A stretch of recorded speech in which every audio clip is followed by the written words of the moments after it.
गांव सोनापुर में रामलाल नाम का एक जलेबी वाला रहता था। उसकी जलेबियां पूरे इलाके में मशहूर थीं, इतनी मीठी और कुरकुरी कि लोग दूर दूर से खरीदने आते थे। लेकिन रामलाल की एक बड़ी कमजोरी थी, लालच। वो हर चीज में फायदा ढूंढता था। दूध में पानी मिलाता, चीनी में सस्ती मिलावट करता और तौल में भी थोड़ा धोखा दे देता। फिर भी मुस्कुराते हुए कहता, अरे भाई, थोड़ा बहुत तो चलता है, आखिर मुनाफा भी तो देखना पड़ता है। गांव के लोग भोले थे, इसलिए कोई कुछ कह नहीं पाता। एक दिन गांव में एक संत बाबा आए।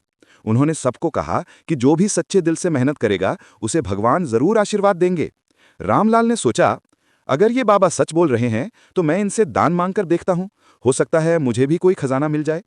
अगले दिन वो जलेबियां लेकर बाबा के पास पहुंचा और बोला, बाबा जी, ये मेरी दुकान की सबसे बढ़िया जलेबियां हैं, प्रसाद के रूप में लीजिए। बाबा मुस्कुराए, एक जलेबी खाई और बोले, बेटा, तेरी जलेबी तो स्वादिष्ट है, लेकिन इसमें सच्चाई की मिठास नहीं है। कल सुबह जब तू दुकान खोलेगा, तब तुझे अपने कर्मों का स्वाद मिलेगा। रामलाल ने सोचा, बाबा बस बकवास कर रहे हैं। अगले दिन उसने फिर वही मिलावटी जलेबियां बनाई और दुकान खोली। लेकिन अजीब हुआ। जैसे ही उसने जलेबी का पहला घुमाव तवे पर डाला, तवे से धुआं निकलने लगा और जलेबियां काली राख बन गई। उसने नया तेल डाला, नया बेसन लिया, लेकिन परिणाम वही। सारी जलेबियां राख बन जाती। गुस्से में उसने खुद एक जलेबी खाने की कोशिश की, पर जैसे ही उसने उसे मुंह में डाला, उसका स्वाद कड़वा और नमकीन निकला। अब रामलाल डर गया। उसे बाबा की बात याद आई, अपने कर्मों का स्वाद मिलेगा। तो वो तुरंत बाबा के पास दौड़ा और बोला, बाबा जी, मुझसे गलती हो गई। मैं लालच में आकर लोगों को धोखा देता था। कृपया मुझे माफ कर दीजिए। बेटा, अगर सच्चे मन से पछतावा है तो कल से सच्ची जलेबी बनाना, किसी को धोखा मत देना। जब दिल में से मिठास निकलेगी तभी तेरी जलेबी भी मीठी बनेगी।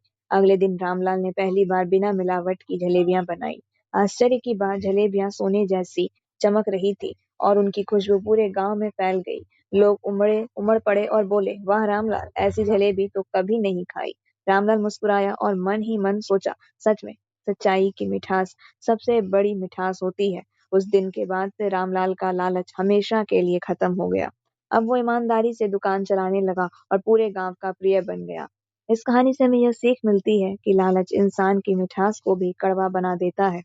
सच्चाई और ईमानदारी ही असली स्वाद है और जीवन का। धन्यवाद। कैसी लगी आपको ये कहानी, जरूर बताएं।